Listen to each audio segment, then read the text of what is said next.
So this is our 3-channel Pneu Gauge along with the CD fixture and a air plug for the ID measurement. The Cognex scanner is placed right above the CD fixture. So let us begin with the first measurement. So this is our job. There is a barcode pasted onto the job. As soon as we place the job on the fixture, the scanner will be auto triggered and it will take the CD measurement. Once the CD measurement is complete, we can remove the job and place our plug to measure the ID.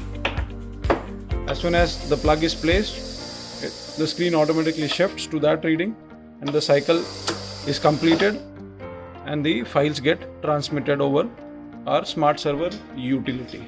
Now this right here is our smart server utility, and you can see this is the file that was generated.